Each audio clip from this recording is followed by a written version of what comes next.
Ребята, привет! Пока лорда Вейдера нет, инквизитор служит мне. Я человек добрый, джедаев убивать не требую, поэтому инквизитор служит мне будильником. И, как многие из вас уже, наверное, догадались, эти часы, этот инквизитор, появился у меня благодаря нашему спонсору, сети магазинов toy.ru. Спасибо им большое за эту нужную в хозяйстве вещь.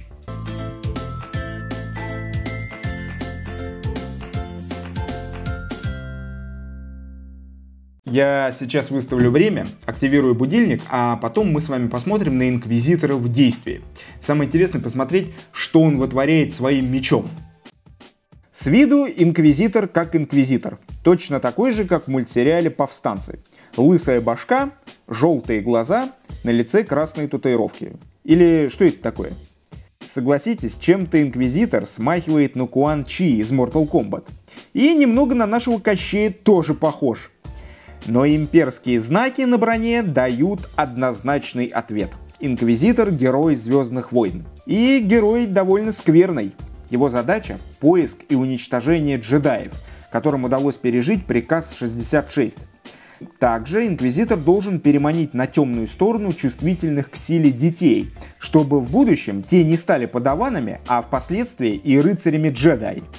В руках инквизитор сжимает двойной световой меч, а вместо ног у него часы. Часы электронные, работают от 3 пальчиковых батареек, 4 маленькие кнопочки для того, чтобы выставить время, а большая красная кнопка отвечает за световое и звуковое представление. Все-таки этого инквизитора выпустила компания Spin Master, а они обязательно что-нибудь выдумают необычное. Посмотрите-ка, что происходит. Меч вращается, а мы видим цифры и стрелки. Плюс слышен звуковой эффект. Выглядит очень круто. Как обращаться с часами, написано в инструкции. Она входит в комплект. Кстати, через несколько секунд сработает будильник.